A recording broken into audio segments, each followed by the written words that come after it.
My name is John D. McHugh, and I'm the co-founder of a news agency called Verify Media. And when I worked in places like Afghanistan, I worked with cameras like this, a good solid broadcast camera, and stills cameras, the digital SLRs like this. Let me get rid of these things.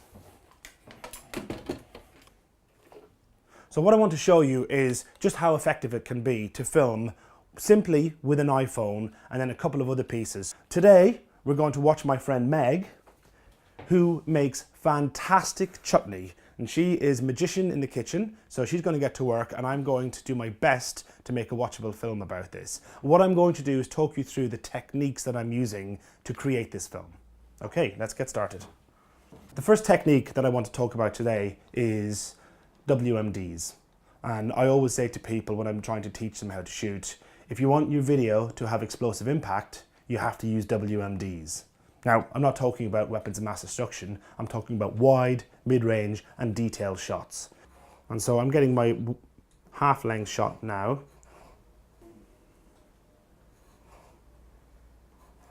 Okay, and the trick with WMDs is that you need to be adaptable. So I want to get this slicing, so as quick as I can I'm going to move in and get this shot because there's only a certain number of tomatoes to be sliced.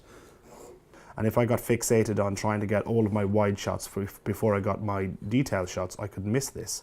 Now, at the same time, I can immediately see that I've got a nice little reflection shot here.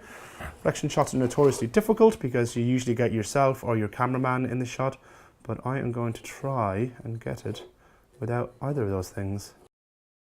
I want to get a second detail shot, but I want to get it right over Meg's shoulder. So the other technique that I use all the time is what I call a triple shot. And this is about getting 3 shots on the wide, 3 on the mid-range, and 3 on the detail. Meg, can you just explain what you're doing here today? Yeah, so I'm making chutney today.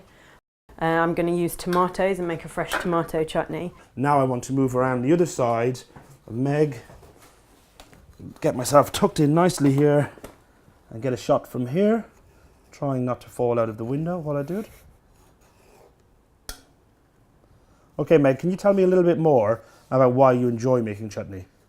I felt a while ago that we have a real problem with consumption in society these days, so I wanted to try and make as much stuff as I possibly could. So when somebody moves and you're filming, the trick is to follow them deliberately. There's no point in waving your camera around like a whole movie. Move with purpose.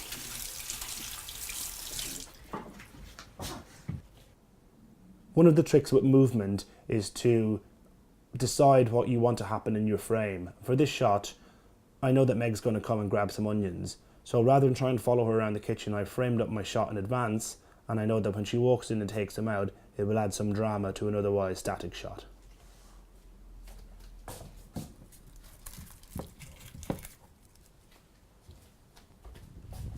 So again, when you look at WMDs, wide, mid-range and detail, you also need to consider stability. The truth is, if I'm shooting a wide shot from back here and I'm getting the whole kitchen, I should be able to hold that quite steady and get a nice clean shot. If I'm doing a detail shot, I need to brace myself a little more. Elbows into my side, or squeeze up against the wall, or as you saw earlier when I got in the window, and whether you notice I put my feet opposite me so I could brace myself, I could hold myself quite steady. And these are sensible things to do when you're working handheld. But the other option, which it can be frustrating at times because carrying a tripod around can be quite restrictive, but it makes sense if you're doing detail shots to get as much stability as possible. And nothing will give you stability like a tripod does. And this is a very small, very lightweight tripod which I can shove into my walk around bag. It now allows me to come down here and get some really beautiful, steady, clean detail shots. This is the Verify camera app that we want people to use when contributing to Verify. We've built this ourselves and it gives you a lot of control. On the right hand side here you've got the focus control, the exposure control and the color temperature control. So the first thing I'm going to do is lock off my focus.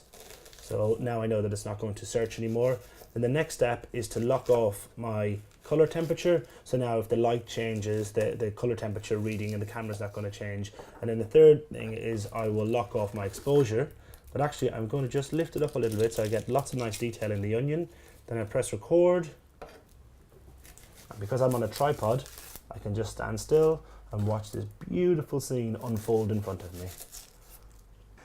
What I'm trying to do is show you the techniques that I use every time I make a film. You've got your WMDs, wide, mid-range, detail. Also think about the triple shot. Don't get one wide, get three wides. Come in, get one at eye level, get a nice clean wide. Then get down on the floor and get a low angle, maybe get some light involved, get a silhouette. Then climb up on something or use your arms. These iPhones are very light. Get a selfie stick, get your tripod up as high as it'll go, get a wide angle from the top. So you think about your WMDs, what you're actually thinking of is a WMD, WMD, WMD. Move deliberately or don't move. The greatest difference between amateur video and professional video is a lack of this. Because I guarantee if your mum and dad filmed something of you at a birthday party, they did it like this. Oh, there's something over there. Oh, there's little Johnny, he's running out the door. Oh, look, Emily's just come in. And you move around and it gives you motion sickness. Film, hold it steady, and if somebody moves and you want to move deliberately and make a decision on how they work. If you've got a steady shot and somebody walks in from this side and they're walking to this side, let them just pass through the shot. You've already framed the shot. You've made a decision. You've framed up a shot on purpose. So let that shot stand and let people pass through. Or if something's happening over here and they're moving to here, frame, follow, finish. If you can use these techniques in your filmmaking, I guarantee you, you will be happier with the results. Now, let's see the finished product.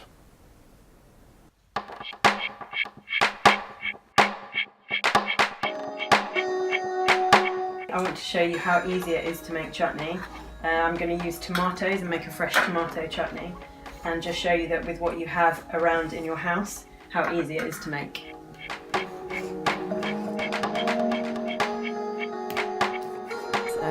I felt a while ago that we have a real problem with consumption in society these days, so I wanted to try and make as much stuff as I possibly could.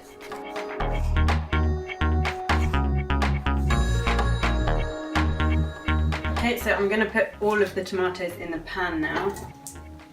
Now, when you're making chutney, you can put everything in the pan all at the same time. There's no particular order to what you're doing. And I've used about just over 1 kilogram of tomatoes because we want to make a lot of chutney, because it's really lovely to be able to share it with your friends and give it away, because I'm not going to get through all of it myself.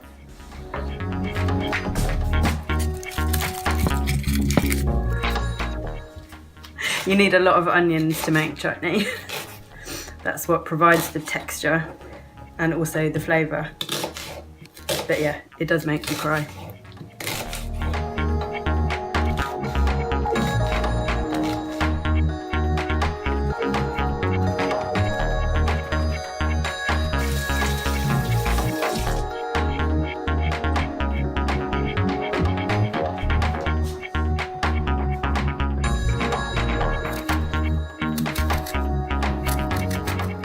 So we're going to add some apples to our chutney.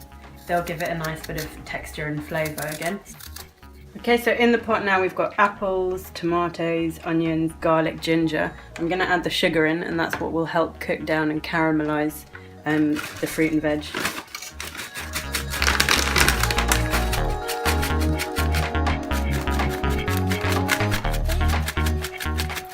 Okay, we're now going to put in the magic ingredient, which is vinegar.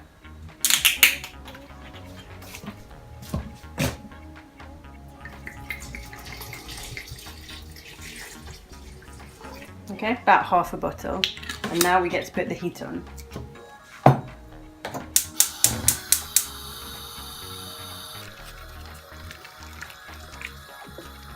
Okay, this is the really fun part. This is where the magic happens.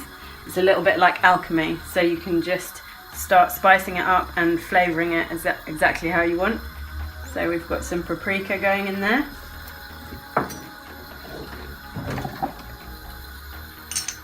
And some turmeric, just because it's really pretty.